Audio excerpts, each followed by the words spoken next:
Je m'appelle Archer, j'ai 35 ans et je suis ingénieur logiciel originaire d'une région rurale du Michigan. J'ai enfin réussi dans le secteur de la technologie à Seattle. Lors de notre dîner de famille mensuel, mon neveu de 7 ans, Tyler, a pointé du doigt ma nouvelle Tesla et a innocemment annoncé « Maman dit que tu as emprunté cette voiture à ton patron pour paraître important ». Tout le monde a ricané pendant que ma sœur Megan feignait l'embarras. J'ai juste souri et je suis parti sans un mot. Ce soir-là, elle m'a envoyé un texto « N'oublie pas que le paiement de la maison est dû ». J'ai simplement répondu « Tout sera réglé ». D'où regardez-vous? Cliquez sur le bouton j'aime et s'abonner si vous avez déjà eu des membres de votre famille qui ont tenté de minimiser votre succès. J'ai grandi dans une petite communauté agricole près de Grand Rapids, dans le Michigan, où tout le monde connaissait les affaires de tout le monde et où le statut social se mesurait à l'âge de votre camionnette et à la taille de votre propriété. Ma sœur Megan avait 5 ans de plus que moi, et malgré la différence d'âge, nous étions proches quand nous étions enfants. Nous avons partagé une chambre exiguë dans la modeste maison de 2 chambres de nos parents jusqu'à ce que j'aie 8 ans, lorsque papa a converti une partie du grenier en une petite chambre pour moi. Ces premières années ont forgé ce que je pensais être un lien indéfectible entre nous. Nos parents, Thomas et Eleanor, se sont épuisés au travail pour subvenir à nos besoins. Papa gérait la quincaillerie locale 6 jours par semaine tandis que maman travaillait comme secrétaire d'école et faisait le ménage dans des maisons le week-end. Ils ne se sont jamais plaints, mais la pression financière était évidente dans les meubles usés, la planification minutieuse des repas et la façon dont les cadeaux de Noël étaient toujours des nécessités pratiques plutôt que les jouets que recevaient les autres enfants. Ces circonstances nous ont façonnés, Megan et moi, de manière très différente. Alors que j'étais déterminé à créer une sécurité financière par l'éducation et l'avancement professionnel, Megan a développé une fixation sur les apparences et le statut social. Elle était jolie et populaire au lycée. Sortant avec Brad Thompson, dont la famille possédait le plus grand concessionnaire automobile du comté, tout le monde attendait de grandes choses de Megan. Elle était intelligente, charismatique et animée par le désir d'échapper aux modestes circonstances de notre famille. Lorsque Megan est tombée enceinte à 19 ans, ses projets d'études à l'Université d'État du Michigan ont déraillé. Elle et Brad se sont mariés rapidement et, avec l'aide de ses parents, ils se sont installés dans une petite maison de départ à seulement 2 miles de l'endroit où nous avons grandi. Ce qui était censé être une situation temporaire est devenu permanent. Brad a pris un poste au concessionnaire de sa famille et Megan a trouvé du travail comme réceptionniste au bureau d'assurance local. Leur fils, Tyler, est né 7 mois après leur mariage. J'avais 15 ans lorsque la vie de Megan a pris ce tournant. Toujours concentré sur le maintien de notes parfaites et l'obtention d'une bourse qui me mènerait loin de notre petite ville. Malgré la distance physique qui finirait par nous séparer, j'ai promis à Megan que je serais toujours là pour elle et Tyler. Puis la tragédie a frappé quand j'avais 20 ans. Nos parents ont été tués dans un accident de la route impliquant plusieurs véhicules sur l'autoroute pendant un blizzard. La perte a été dévastatrice, mais elle a particulièrement touché Megan. Enceinte de 7 mois de son 2e enfant à l'époque, elle est tombée dans une profonde dépression. Brad était mal équipé pour gérer ses besoins émotionnels tout en gérant leurs finances et en s'occupant de Tyler, âgé de 3 ans. La modeste police d'assurance vie que nos parents avaient laissée a été partagée entre nous. Au lieu d'utiliser ma moitié pour payer mes études comme ils l'avaient prévu, j'ai donné une part importante à Megan et Brad pour un acompte sur une maison plus grande. Leur famille grandissante avait besoin de stabilité, et je me suis convaincu que les aider était ce que maman et papa auraient voulu. J'ai cumulé 3 emplois simultanément pour payer mes études au community college, remplissant les étagères du supermarché tôt le matin, répondant au téléphone dans un cabinet d'avocat local pendant la journée et livrant des pizzas le soir. Après 2 années épuisantes, j'ai été transféré à l'Université du Michigan pour terminer mon diplôme en informatique. Toutes les vacances et les pauses estivales, je retournais à la maison pour passer du temps avec la famille de Megan, apportant des cadeaux pour les enfants et aidant aux projets ménagers que Brad ne semblait jamais trouver le temps de faire. Après l'obtention de mon diplôme, j'ai décroché un poste de programmeur débutant dans une petite entreprise technologique à Détroit. Le salaire était modeste, mais c'était un pied dans la porte d'une industrie qui me passionnait. Je vivais dans un studio avec des meubles d'occasion et je conduisais une Honda Civic de 15 ans avec près de 200 000 miles au compteur. Malgré mon budget serré, je n'ai jamais manqué d'envoyer de l'argent pour les cadeaux d'anniversaire et de Noël de Tyler, toujours étiquetés comme venant de sa mère et de son père. 3 ans plus tard, j'ai accepté un poste dans une entreprise de logiciels en pleine croissance à Seattle. L'augmentation de salaire substantielle et l'indemnité de déménagement représentaient la première véritable bouffée d'air frais financière que j'avais jamais connue.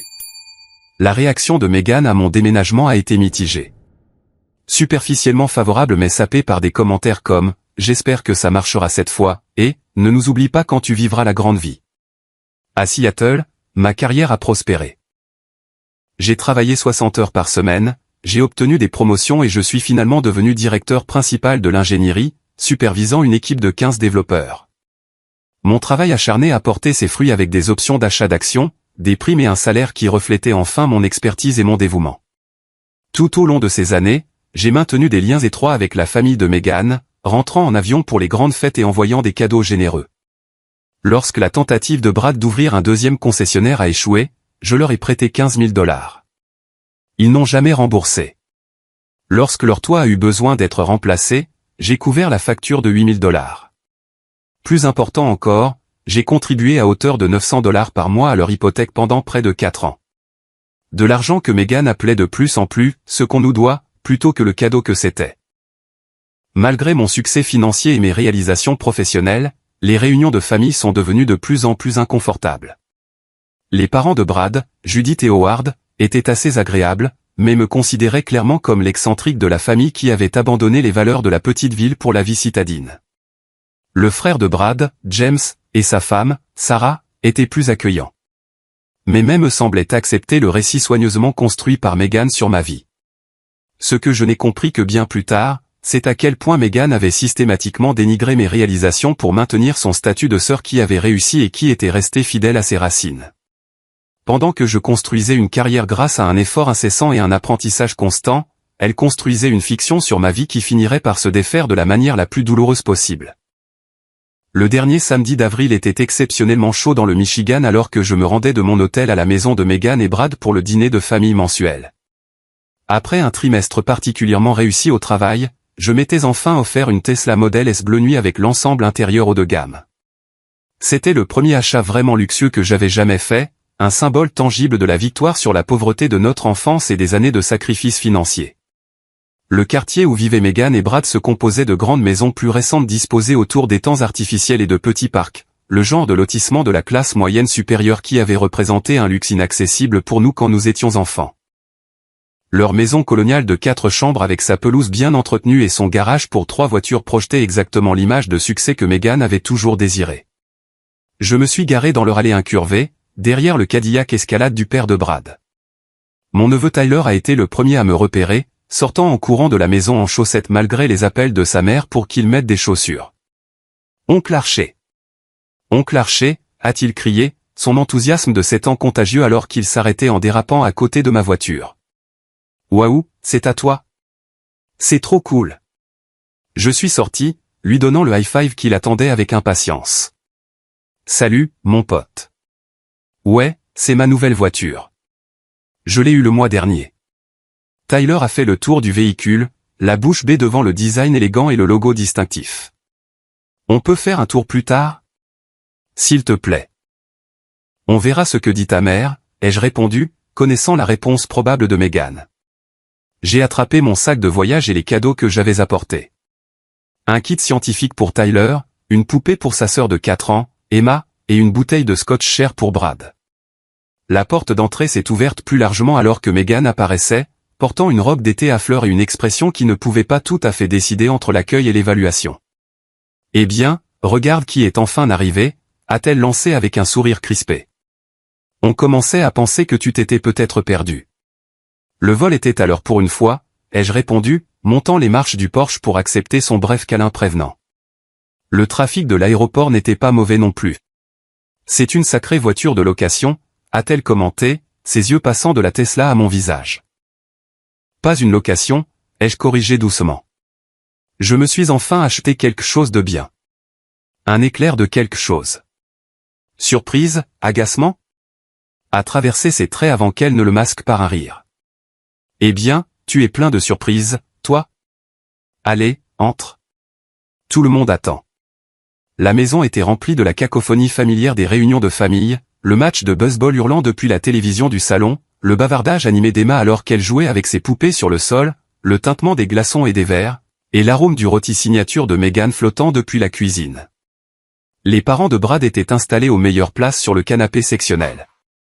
Howard, un homme corpulent au bronzage permanent du haut golf, a levé son verre de whisky en guise de salut.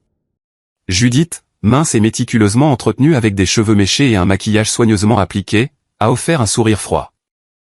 Le voilà, le gros bonnet de Seattle, a lancé Brad depuis l'embrasure de la cuisine, une bière à la main. Il avait pris du poids depuis ma dernière visite il y a 6 mois, sa silhouette autrefois athlétique maintenant molle au milieu, sa ligne de cheveux reculant de manière plus visible. Pas vraiment, ai-je répondu avec un sourire autodépréciateur, ayant appris que l'humilité était ma meilleure défense contre leurs pics subtils. Toujours le même. Le frère de Brad, James, et sa femme, Sarah, sont arrivés quelques instants plus tard avec leur fille adolescente, Zoé. De toute la famille élargie, c'était eux que j'appréciais vraiment. James travaillait comme professeur d'anglais au lycée local et partageait mon amour de la science-fiction. Sarah, une infirmière pédiatrique, avait une chaleur et une authenticité qui contrastaient fortement avec la performance sociale calculée de Meghan. « Archer, super de te voir, mec », a dit James en me donnant un vrai câlin.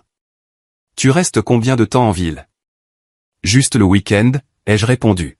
« Je dois être de retour pour un grand lancement de produits mardi. »« Écoutez-le », a interjeté Meghan avec un rire qui ne contenait aucun humour réel. « Toujours si important et occupé.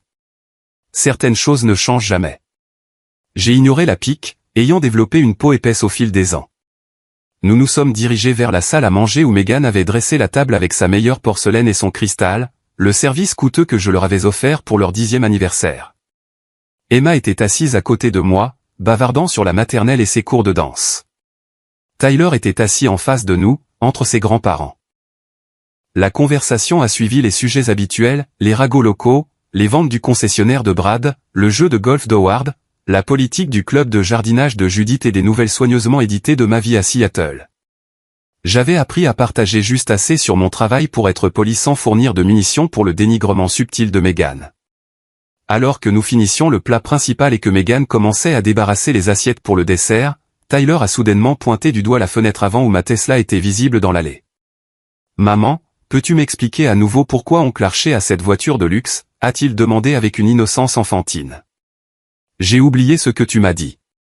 La pièce est devenue silencieuse alors que tous les yeux se sont tournés vers Meghan, qui s'est figée momentanément avant de forcer un rire.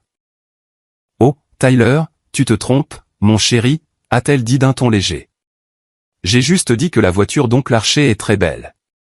Mais Tyler, avec la persistance que seul un enfant de 7 ans peut avoir, a secoué la tête. Non. Tu as dit à papa qu'oncle Archer l'avait emprunté à son patron pour paraître important quand il nous rend visite.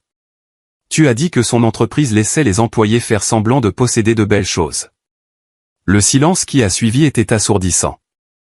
Brad a toussé maladroitement tandis qu'Howard a mal déguisé un grognement de rire en un raclement de gorge. Les sourcils de Judith se sont levés alors qu'elle échangeait un regard avec Sarah, dont le visage avait rougi d'embarras par procuration. Les enfants disent les choses les plus folles, a finalement offert Brad, tentant de briser la tension. Encore du vin, quelqu'un. Mais le mal était fait. Autour de la table, je n'ai pas vu de choc ou d'incrédulité face à cette affirmation absurde, mais des sourires entendus et des regards échangés. Ils avaient déjà entendu ce récit. Ils y croyaient. À ce moment-là, des années de piques et de dénigrements accumulés se sont cristallisés avec une clarté parfaite. Ma sœur m'avait systématiquement dénigré auprès de tout le monde, non seulement avec des implications subtiles, mais avec des mensonges purs et simples sur ma carrière, mon caractère et mon succès. Meghan est revenue de la cuisine, son visage un masque d'embarras soigneusement construit. Tyler, chérie, ce n'est pas exactement ce que maman a dit. Oncle Archer travaille très dur à son travail. Maintenant, qui veut du gâteau au chocolat? Le changement de sujet rapide aurait pu fonctionner sans la suite innocente d'Emma. Mais maman, tu as dit ça. Tu as dit qu'oncle Archer fait semblant d'être riche, mais qu'en réalité il a besoin de notre aide. Une autre vague de ricanements mal dissimulés a fait le tour de la table. Brad a lancé un regard d'avertissement à Emma tandis que le visage de Meghan est devenu rouge. Je suis resté parfaitement immobile, mon expression neutre tout en traitant intérieurement cette trahison. Je leur avais donné plus de 45 000 $ au cours des 5 dernières années seulement. J'avais sacrifié mon propre confort, retardé mes propres objectifs de vie, Tout pour soutenir la sœur qui me dépeignait maintenant comme une sorte de fraudeur. Je pense que je devrais y aller, ai-je dit doucement, pliant ma serviette et la posant à côté de mon assiette. Volto demain. Ne sois pas ridicule, a protesté trop rapidement Megan. Tu n'as même pas eu de dessert. Tyler et Emma, excusez-vous auprès de votre oncle pour avoir inventé des histoires. Les enfants avaient l'air confus et au bord des larmes, pris dans le tissu de mensonges de leur mère. Je ne leur permettrai pas d'être blâmés. Aucune excuse n'est nécessaire, ai-je dit, leur souriant de manière rassurante. Les enfants ne font que répéter ce qu'ils entendent. Ce n'est pas de leur faute du tout. Je me suis levé, j'ai remercié Megan pour le dîner, j'ai fait mes adieux polis à tout le monde et je suis sorti vers ma voiture avec ma dignité intacte. En reculant de l'allée, je pouvais les voir rassemblés à la fenêtre de la salle à manger. Sans doute déjà en train de disséquer ce qui venait de se passer à travers le prisme déformé de Megan. 3 heures plus tard, alors que j'étais assis dans ma chambre d'hôtel à examiner des emails professionnels, mon téléphone a vibré avec un texto de Megan. N'oublie pas, le paiement de la maison est dû le 1er. $200 de plus aiderait pour les frais de la compétition de danse d'Emma. L'audace était à couper le souffle. Après avoir laissé sa famille se moquer de moi, après avoir appris à ses enfants à me manquer de respect, elle attendait toujours un soutien financier. J'ai fixé le message pendant un long moment avant de taper ma réponse. Tout sera réglé. Elle ne pouvait pas comprendre toute la signification derrière ces 4 mots, mais elle le ferait très bientôt. Alors que je restais éveillé dans ma chambre d'hôtel cette nuit-là, les souvenirs des trahisons de Megan me traversaient l'esprit comme des scènes d'un film dérangeant.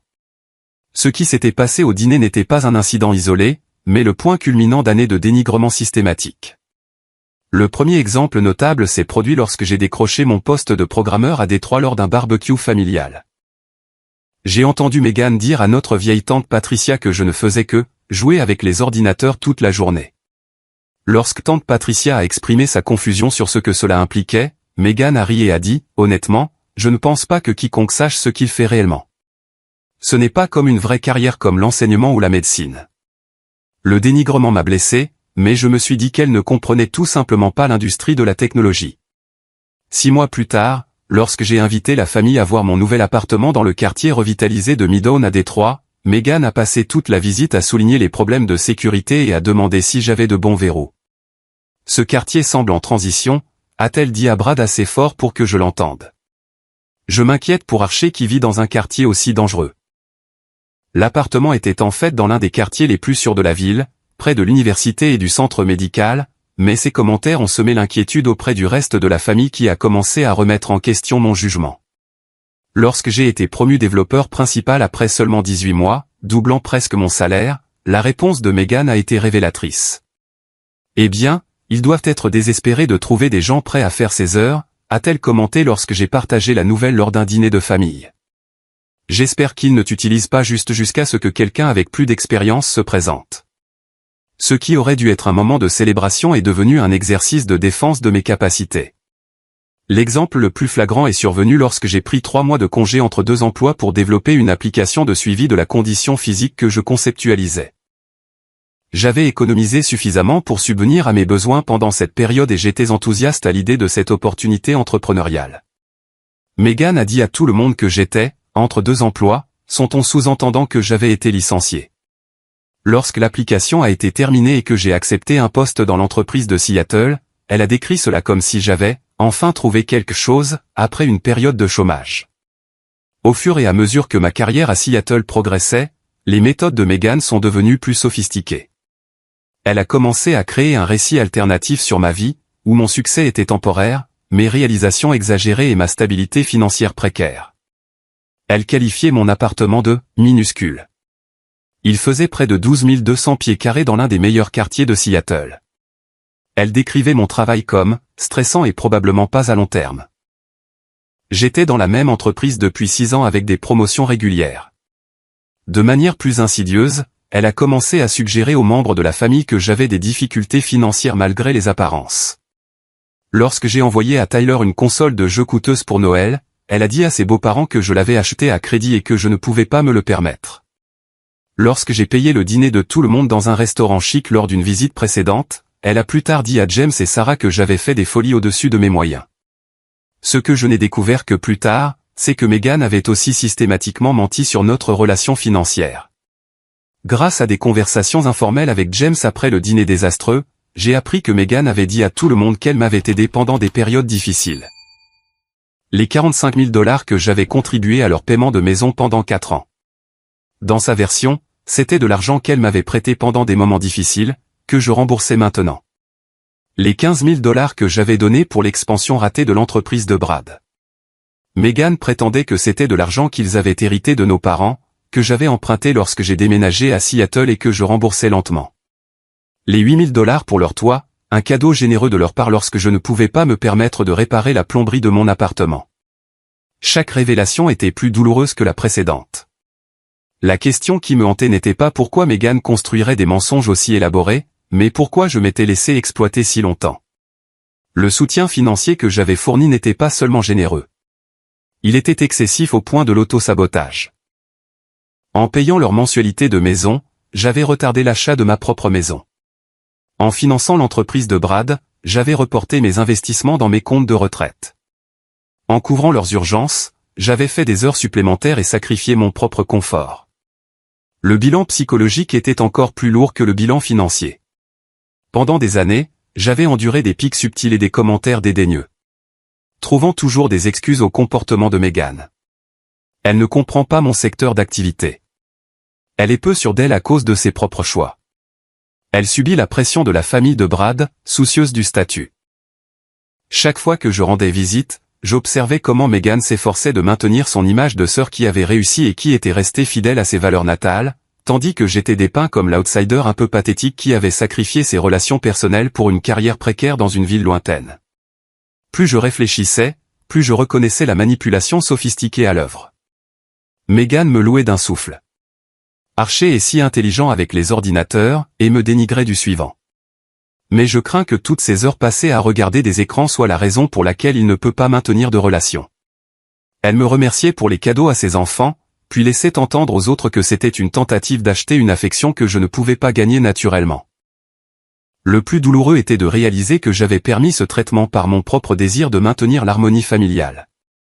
Après avoir perdu nos parents, Megan et ses enfants représentaient ma seule véritable connexion familiale. J'ai toléré le manque de respect, absorbé le fardeau financier et ravalé ma fierté, tout cela pour préserver une relation qui, en réalité, n'existait que selon ses conditions d'exploitation. L'incident avec Tyler pointant du doigt ma voiture n'était que la manifestation la plus publique d'un schéma qui existait depuis près d'une décennie. Les ricanements autour de la table du dîner ont confirmé ce que j'avais soupçonné mais que je n'avais pas voulu affronter. Tout le monde dans le cercle de Megan avait accepté son récit fictif sur ma vie. Mes propres réalisations avaient été transformées en une histoire qui diminuait plutôt que de célébrer mon succès. Alors que l'aube se levait sur le parking de l'hôtel, j'ai pris une décision. Le schéma prendrait fin maintenant. Plus d'argent. Plus d'acceptation silencieuse du manque de respect. Plus de laisser l'insécurité de Megan définir ma relation avec ma nièce et mon neveu. Il était temps pour la vérité, livrée non pas avec colère, mais avec la certitude calme de quelqu'un qui reconnaît enfin sa propre valeur. Le matin après le dîner désastreux, j'étais assis dans ma chambre d'hôtel avec une tasse de café médiocre, regardant le lever du soleil et formulant un plan. Mon premier instinct avait été émotionnel, couper les ponts complètement, partir, ne jamais regarder en arrière. Mais cette approche ne ferait que renforcer le récit que Megan construirait inévitablement sur mon départ de leur vie. Je devais être stratégique, méthodique et, surtout, factuel dans ma réponse. J'ai ouvert mon ordinateur portable et j'ai commencé à créer une feuille de calcul documentant chaque contribution financière que j'avais faite à Megan et Brad au fil des ans. Virement bancaire pour leur paiement d'hypothèque, 81 d'entre eux à 900 $ chacun. Le virement de 15 000 $ pour l'entreprise de Brad. Le chèque de 8 000 $ pour la réparation de leur toit.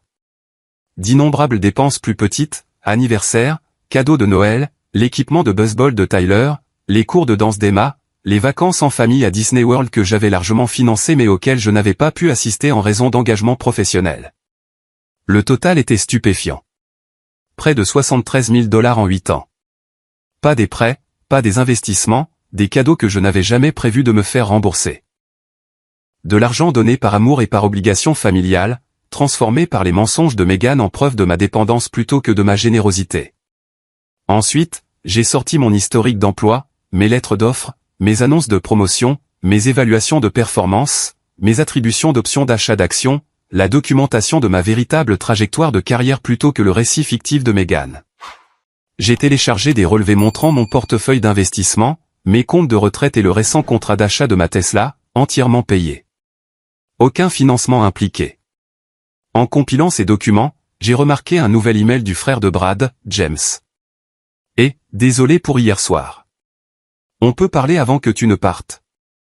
J'ai suggéré de se retrouver pour le petit déjeuner à mon hôtel. 1 heure plus tard, James est arrivé, l'air mal à l'aise mais déterminé. C'était assez horrible, a-t-il dit après avoir commandé un café. Sarah et moi en avons parlé toute la nuit. Nous n'avions aucune idée que Megan. Eh bien, disait ces choses sur toi. Depuis combien de temps ça dure, ai-je demandé doucement. James a soupiré, passant une main dans ses cheveux clairsemés. Des années, je suppose. Au début, ce n'était que de petits commentaires sur le fait que tu avais du mal à trouver tes marques à Seattle. Puis, progressivement, c'est devenu tout un récit sur la façon dont elle t'aidait à te soutenir pendant que tu essayais de t'établir. Et tu l'as cru? Son expression était peinée. J'aurais dû remettre ça en question davantage. Les histoires ne correspondaient jamais tout à fait à ce que je pouvais voir de ta vie, mais Megan était toujours si convaincante. Elle nous montrait des textos de toi la remerciant pour son aide. Parlait de la façon dont tu l'appelais pour des conseils financiers. Ces textos la remerciaient de me faire suivre mon courrier, ai-je expliqué. Les discussions financières, c'était moi qui proposais de les aider, pas l'inverse. James a hoché la tête lentement. Je commence à comprendre ça maintenant. Écoute, Archer, je me sens très mal. Que puis-je faire pour aider à arranger ça? Sa sincérité était touchante, mais la situation nécessitait plus que le soutien d'un allié. Dis juste la vérité si ça revient sur le tapis, ai-je répondu. Je vais aborder ça directement. Après le départ de James, j'ai appelé le docteur Rivera, le thérapeute que je voyais à Seattle pour surmonter le deuil de nos parents et naviguer dans les complexités de ma relation avec Megan. C'était inévitable que cela arrive, a dit le docteur Rivera après que je lui ai raconté l'incident du dîner. Ce qui est important maintenant, c'est que vous établissiez des limites claires tout en prenant soin de votre santé émotionnelle.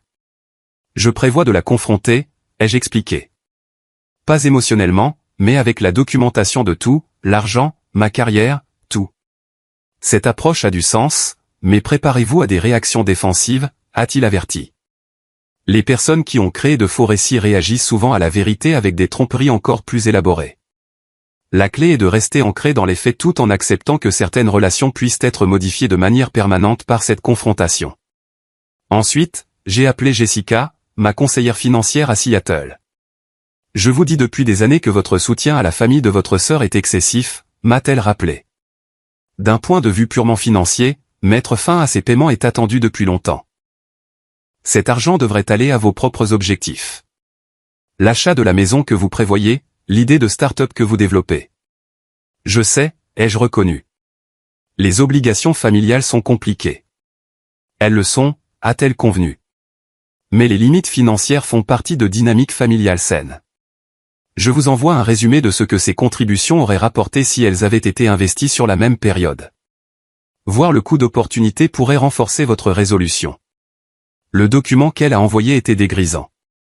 Si j'avais investi ces 73 000 $ au lieu de les donner à Megan et Brad, ils auraient atteint près de 110 000 $ compte tenu des performances du marché sur la même période.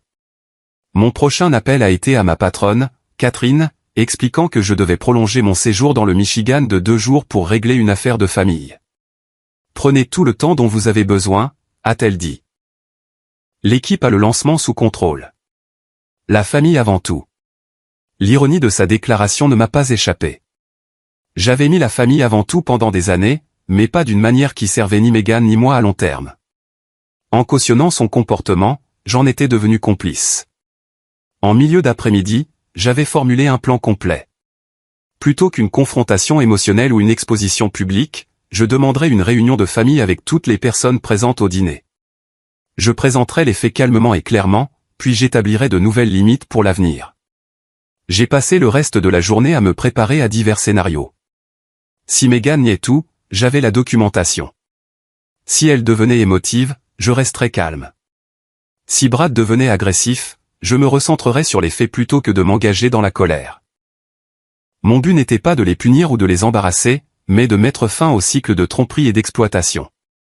Ce soir-là, j'ai envoyé un texto à Megan, nous devons avoir une réunion de famille demain. Toutes les personnes présentes au dîner devraient être là. Je passerai à 14 heures. Sa réponse a été immédiate et défensive. De quoi s'agit-il? Nous avons des projets demain. Changez-les, ai-je répondu. C'est important. Après une longue pause. D'accord, mais je ne comprends pas pourquoi tu es si dramatique. Je n'ai pas répondu davantage. Le temps de m'expliquer était révolu. Demain serait consacré à la vérité. Une vérité inconfortable et attendue depuis longtemps. Le dimanche après-midi est arrivé avec une clarté d'intention que je n'avais pas ressentie depuis des années.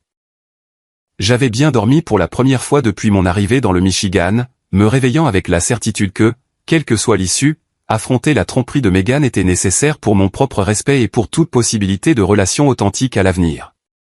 Je me suis habillé délibérément de manière décontractée mais professionnelle, un jean foncé, une chemise à boutons bleu clair et la montre que notre père m'avait laissée. Rien de tape à accent grave-l'œil qui pourrait renforcer le récit de Megan sur le fait que je me la jouais, mais rien qui ne minait le succès que j'avais légitimement gagné. Le temps avait tourné, une pluie de printemps régulière remplaçant le soleil de la veille. Approprié pour la conversation à venir. Je suis arrivé chez Megan et Brad précisément à 14 heures, portant un portefeuille en cuir contenant des impressions de toute la documentation que j'avais compilée. Megan a ouvert la porte avant que je puisse sonner. Son expression était un mélange d'agacement et d'appréhension. Elle avait clairement fait un effort sur son apparence.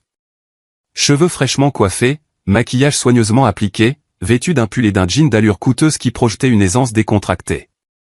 Je ne comprends toujours pas pourquoi ça ne pouvait pas attendre ta prochaine visite, a-t-elle dit en guise de salut, s'écartant pour me laisser entrer. Tu as complètement perturbé notre dimanche. Certaines choses ne devraient pas attendre, ai-je répondu d'un ton égal. Est-ce que tout le monde est là? Elle a hoché la tête à contre-cœur. Dans le salon. Les enfants sont chez les parents de Brad. La disposition des personnes dans le salon en disait long.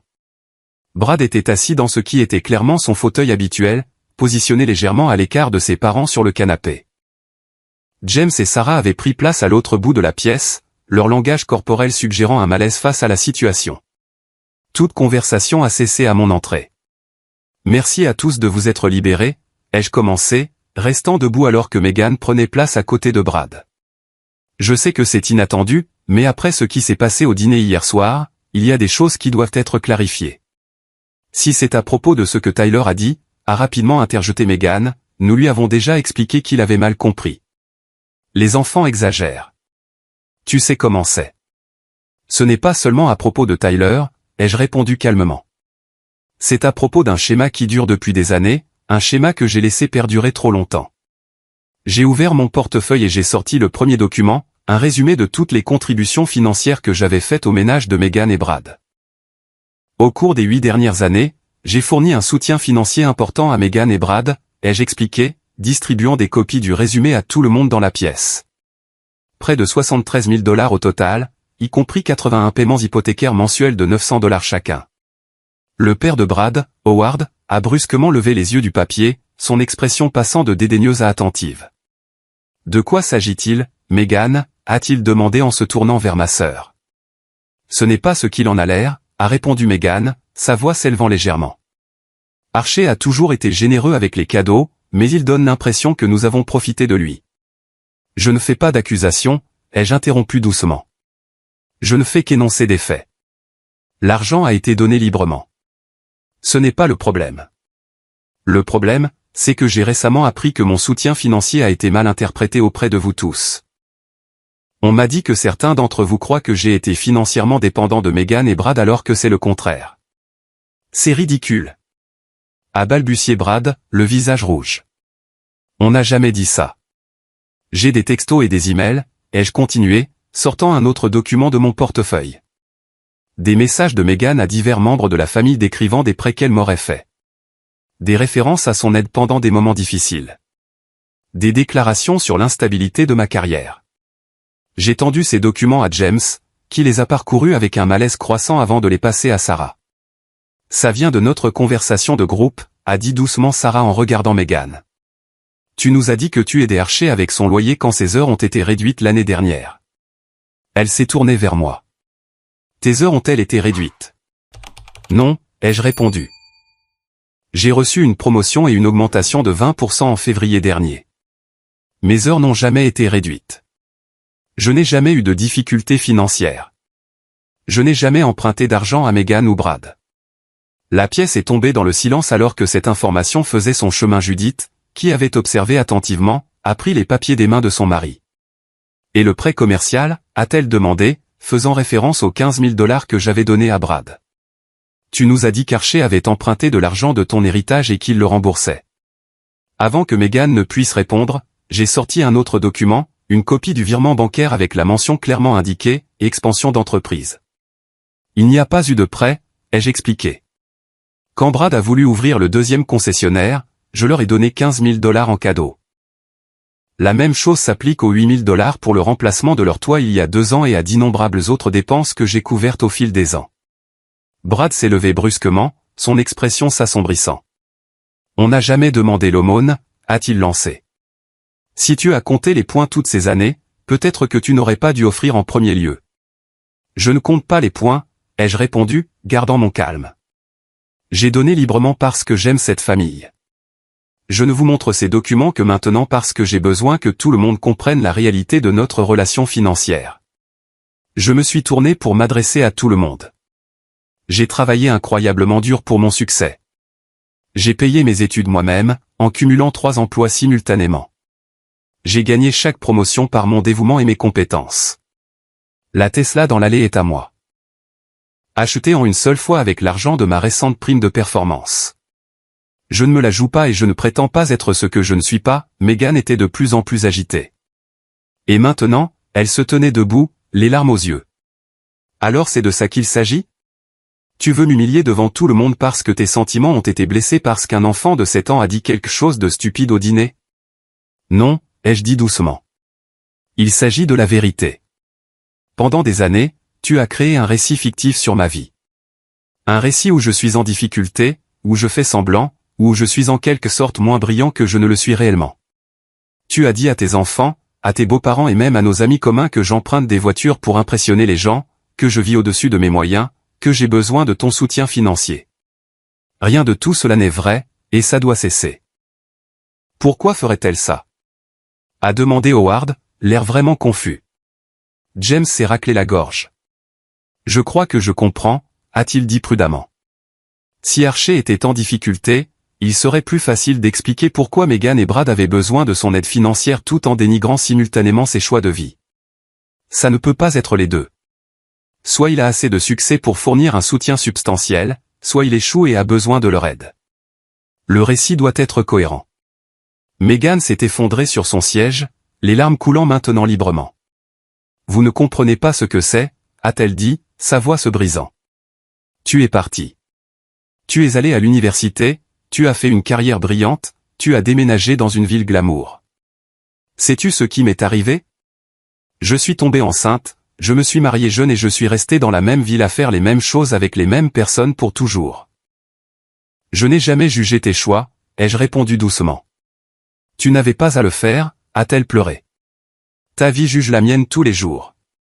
Chaque promotion, chaque voyage que tu fais, chaque succès que tu as me rappelle tout ce que j'ai abandonné. Et oui, j'ai été jalouse et pleine de ressentiment. C'est ce que tu veux que j'admette? Brad s'est approché d'elle, posant une main sur son épaule qu'elle a immédiatement repoussée. Et toi? Elle s'est tournée vers lui. Tu étais assez content de prendre son argent tout en riant dans son dos de la façon dont il se croit meilleur que nous. Tu m'as encouragé, le visage de Brad est devenu rouge. Ce n'est pas juste, Megan. C'est toi qui as dit à tout le monde qu'il était en difficulté. C'est toi qui as dit que son travail n'était pas sûr. J'ai juste suivi ce que tu me disais. La pièce est tombée dans un silence inconfortable alors que l'étendue de la tromperie devenait claire pour tout le monde. Judith a regardé entre son fils et sa belle-fille avec une expression de déception croissante. Howard a fixé ses mains. James et Sarah ont échangé des regards qui communiquaient leur malaise. Je ne suis pas venu ici pour créer la division ou pour blâmer, ai-je dit finalement. Je suis venu pour établir la vérité et fixer des limites pour l'avenir. Je ne contribuerai plus à votre hypothèque ou à d'autres dépenses. Non pas parce que je suis en colère, mais parce que cela a créé une dynamique malsaine entre nous. Alors, tu nous coupes complètement les vivres, a demandé Meghan, une note de panique entrant dans sa voix. Comme ça? Je mets fin à un soutien financier qui a été déformé et pris pour acquis, ai-je précisé. Je suis toujours ton frère. Je veux toujours faire partie de la vie de Tyler et Emma. Mais à l'avenir, notre relation doit être basée sur le respect mutuel et l'honnêteté. Et si on a besoin d'aide? A demandé Brad, sont-on quelque part entre la défense et l'inquiétude? Alors nous pourrons en discuter ouvertement et honnêtement, ai-je répondu. Mais plus de paiements mensuels. Plus de s'attendre à ce que je couvre les urgences ou les extras sans reconnaissance. Et absolument plus de dénigrement de ma carrière ou de mon succès pour vous sentir mieux. J'ai rassemblé mes documents, les remettant dans le portefeuille. Je pars pour Seattle demain matin. J'ai dit ce que j'avais à dire. La suite dépend de vous tous. Alors que je me tournais pour partir, James s'est levé. Je t'accompagne. Dans le hall, loin des autres, il a parlé doucement. Ça a demandé du courage. Pour ce que ça vaut, Sarah et moi aurions dû remettre en question les histoires de Meghan plus attentivement. Les incohérences étaient là si nous avions été attentifs. Ce n'est pas votre responsabilité, l'ai-je rassuré. Nous avons tous cru ce que nous voulions croire. Et maintenant, a-t-il demandé. Vas-tu couper complètement le contact? J'ai secoué la tête. Ce n'est pas ce que je veux. Mais les vraies relations ne peuvent pas être construites sur des mensonges et de la manipulation. La balle est dans leur camp maintenant. En m'éloignant de la maison en voiture, un mélange complexe d'émotions m'a envahi. Le soulagement d'avoir enfin dit ma vérité, la tristesse pour la douleur que cela avait causée, l'incertitude quant à ce qui resterait de ma relation avec ma sœur et sa famille. Mais sous tout cela se trouvait un fondement de respect de soi qui manquait depuis trop longtemps. Les suites immédiates de la confrontation se sont déroulées de manière à la fois attendue et surprenante. Je suis retourné dans ma chambre d'hôtel, épuisé sur le plan émotionnel, mais avec la clarté qui vient du fait d'avoir enfin abordé des vérités longtemps refoulées. J'ai commandé un service en chambre, j'ai répondu à quelques emails professionnels et j'ai essayé de digérer les événements de la journée. Vers 20h, mon téléphone a vibré avec un texto de Meghan. Tu as toujours été si critique. J'espère que tu es satisfait de toi d'avoir détruit cette famille. Je n'ai pas répondu. Projection classique, m'accusant de la chose même qu'elle avait faite pendant des années de tromperie. Le docteur Rivera m'avait averti de cette réaction défensive et s'engager n'aurait fait qu'attiser le feu. 15 minutes plus tard, Brad a appelé. Lorsque j'ai répondu, sa voix était tendue de colère contenue. Tu aurais pu aborder ça en privé avec nous, a-t-il dit sans préambule. Tu devais vraiment embarrasser Meghan devant toute ma famille. La tromperie n'était pas privée, ai-je répondu calmement. Le récit sur moi a été partagé avec tout le monde. La correction devait être tout aussi complète. Mes parents remettent tout en question maintenant, a-t-il continué. Papa parle de responsabilité financière et maman demande comment on a pu accepter autant d'argent de toi tout temps, il s'est interrompu. Tout en quoi, ai-je incité. Un lourd soupir est venu par le téléphone. Point tout en disant les choses qu'on a dites. Écoute, je sais comment ça apparaît, mais tu dois comprendre la position de Meghan. Elle a construit toute son identité autour de sa réussite ici, d'être celle qui a fait les bons choix. Ton succès menace ce récit. Mon succès est le résultat de mes choix et de mon travail acharné, ai-je souligné. Il ne diminue pas le sien, à moins qu'elle ne le permette. Facile à dire pour toi, a-t-il marmonné. Bref, je n'ai pas appelé pour me disputer. Je voulais te poser une question sur le paiement de l'hypothèque. Étais-tu sérieux au sujet de l'arrêter complètement? Nous avons basé notre budget sur cet argent. L'audace était toujours à couper le souffle. Oui, j'étais sérieux. Tu as eu 81 paiements de ma part. Ça fait 72 900 $ pour une maison où je ne vis pas. C'est plus que suffisant. On ne peut pas simplement ajuster notre budget du jour au lendemain, a-t-il protesté. Au moins, donne-nous quelques mois pour. J'ai interrompu fermement. Le paiement s'arrête maintenant. Tu gagnes bien ta vie au concessionnaire, Brad. Toi et Meghan, vous devez vivre selon vos moyens. La ligne est restée silencieuse pendant plusieurs secondes avant qu'il ne réponde froidement, « D'accord, ne t'attends pas à voir beaucoup les enfants alors. » La menace a atteint sa cible. Tyler et Emma étaient innocents dans tout ça, et l'idée de perdre ma relation avec eux était douloureuse. Mais j'ai reconnu la tactique de manipulation pour ce qu'elle était. Utiliser les enfants comme moyen de pression est indigne de toi, ai-je dit doucement. Pense à ce que ça leur apprend. Il a raccroché sans répondre. J'allais justement me préparer à me coucher quand un autre coup a retenti à la porte de ma chambre d'hôtel. En regardant par le Judas, j'ai été surpris de voir Tyler debout là, avec James derrière lui.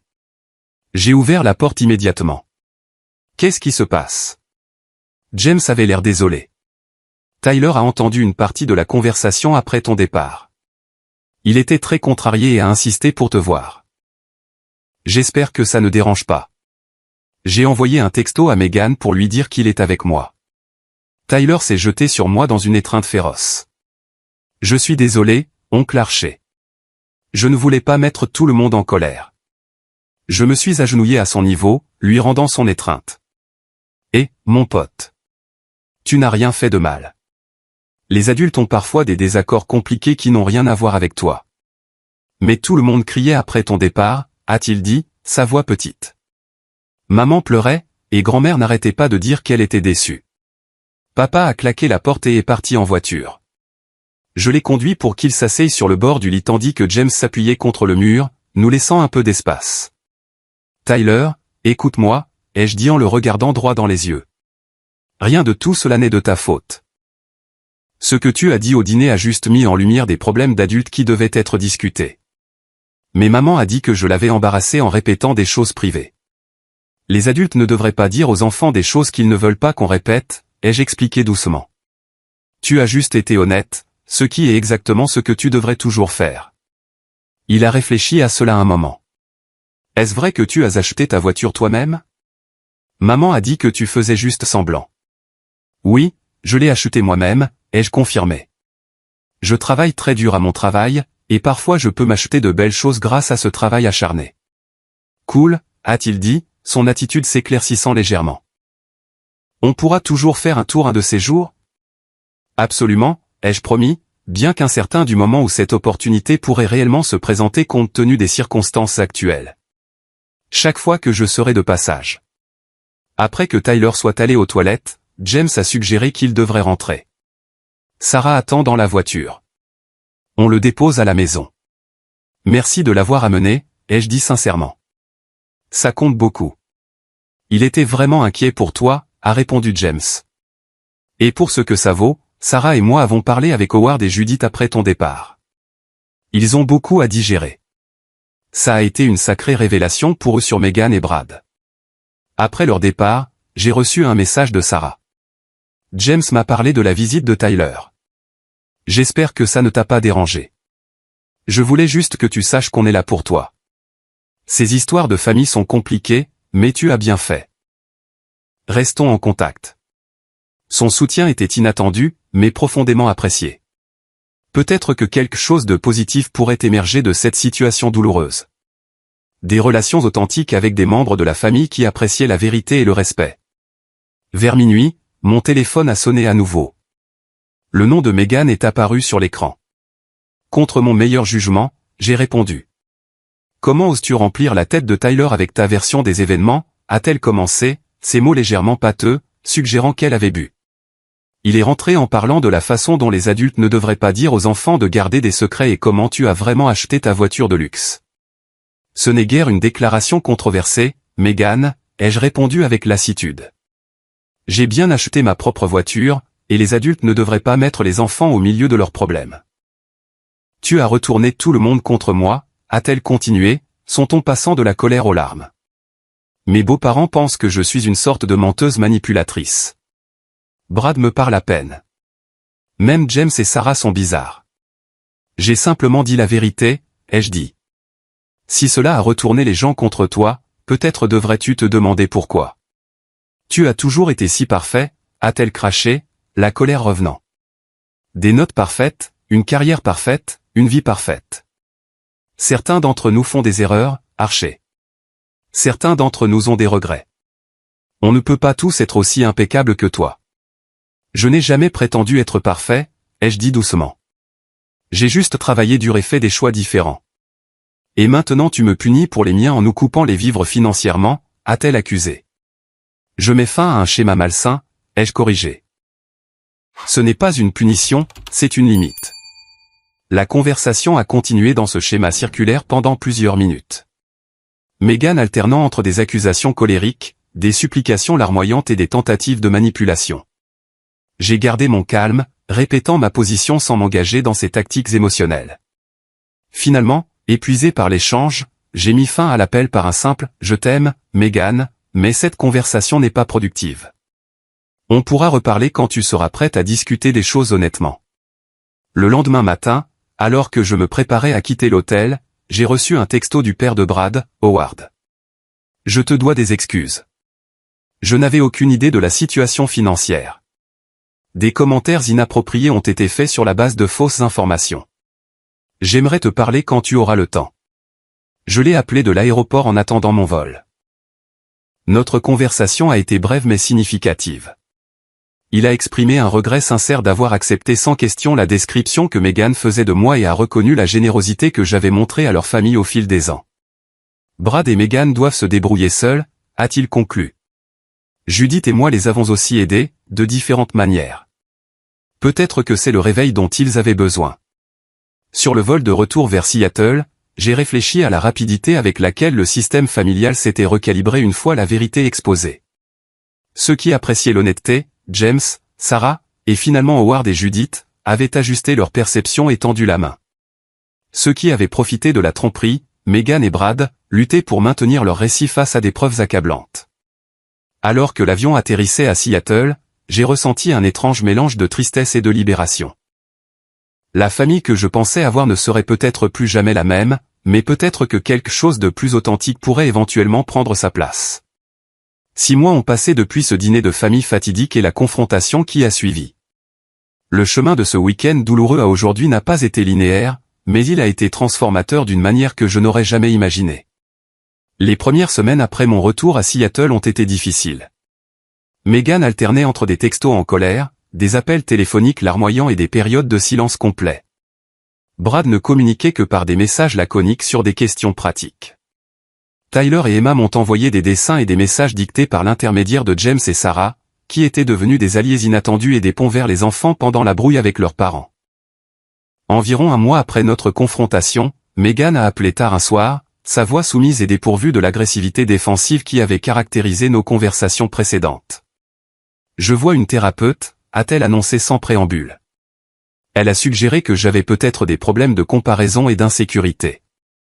Ce n'était pas exactement des excuses, mais c'était la première reconnaissance que son comportement pouvait avoir des racines plus profondes qu'un simple malentendu. Notre conversation ce soir-là a été prudente, mais plus honnête que toutes celles que nous avions eues depuis des années. Elle n'a pas directement abordé les mensonges qu'elle avait racontés, mais elle a admis s'être sentie submergée par la jalousie en entendant parler de mes avancées professionnelles. 2 semaines plus tard, Brad a contacté avec une approche plus directe. J'aurais dû remettre en question plus attentivement les histoires de Meghan à ton sujet, a-t-il admis. Et je n'aurais certainement pas dû les suivre ou les répéter à d'autres. C'était mal, et je suis désolé. Le paiement de leur hypothèque est arrivé et pour la première fois en près de 7 ans, ils l'ont entièrement couvert eux-mêmes. Ce n'a pas été facile pour eux. Brad a fait des heures supplémentaires au concessionnaire et Meghan a trouvé un travail à temps partiel comme assistante administrative au community college local. L'adaptation à une vie selon leurs moyens réels a été difficile, mais nécessaire pour leur croissance et la guérison de notre relation. Au bout de 3 mois, nous avions établi une nouvelle normalité. J'ai eu des conversations vidéo avec Tyler et Emma chaque semaine. Meghan s'est jointe à ces appels de temps en temps, sa gêne initiale laissant progressivement place à une interaction plus naturelle. Nous avons soigneusement évité toute discussion sur les finances ou ma carrière, nous concentrant plutôt sur les activités des enfants et les souvenirs de famille partagés. Howard et Judith ont eu leur propre remise en question. Reconnaissant comment leur accent sur les apparences et le statut avaient contribué aux insécurités de Meghan, ils ont commencé à faire des efforts conscients pour célébrer les réalisations basées sur le caractère et l'effort plutôt que sur les résultats matériels. Howard m'a même appelé spécifiquement pour me dire fièrement qu'il avait félicité Tyler pour l'amélioration de ses compétences en lecture plutôt que pour avoir gagné un match de baseball.